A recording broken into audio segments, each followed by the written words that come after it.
اعوذ باللہ من الشیطان الرجیم بسم اللہ الرحمن الرحیم۔ السلام علیکم۔ میں امید کرتی ہوں کہ آپ سب لوگ خیریت سے ہوں گے، اور دعا ہے میری کہ اللہ آپ کو ہمیشہ خوش و خرم اور آباد رکھے۔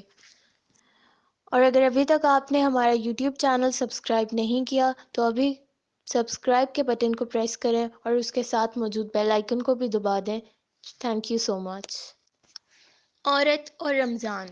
عورت سحری میں سب سے پہلے جاگتی ہے اور سب گھر والوں کے لیے روزہ رکھنے کے بعد دوپہر میں بچوں کو کھانا کھلاتی ہے۔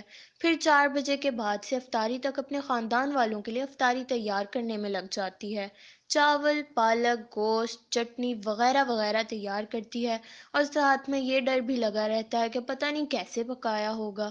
ساس اور سسر کے لیے الگ چیز پکاتی ہے، اور ساتھ ساتھ میں افطاری سے پہلے شوہر کے غصے کو صبر سے جھیلنا بھی پڑتا ہے۔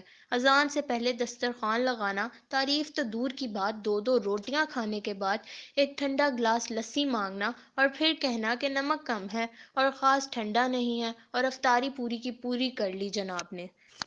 اس کے بعد چپکے سے کسی کمرے میں افطاری کر لیتی ہے۔ تراویح کے بعد پھر سے حضرات کے لیے چائے اور میوہ تیار کرتی ہے، اور پھر سے سحری میں سب سے پہلے جاگتی ہے۔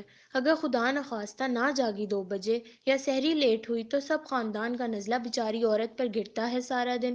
آپ سے درخواست ہے کہ گھر کی ساری عورتیں، خواہ وہ ماں ہو، بیوی ہو، بیٹی ہو، بہن ہو یا کوئی اور رشتہ ہو، ان کا لازمی خیال رکھنا چاہیے۔ آخر وہ بھی ہماری طرح انسان ہیں۔ خدا کو مانو، اس جہالت سے نکل آئیں، یہ معاشرتی پسماندگی ختم کریں، اللہ راضی ہو جائے گا۔ اور اگر ابھی تک آپ نے ہمارا یوٹیوب چینل سبسکرائب نہیں کیا تو ابھی سبسکرائب کے بٹن کو پریس کریں اور اس کے ساتھ موجود بیل آئکن کو بھی دبا دیں۔ Thank you so much.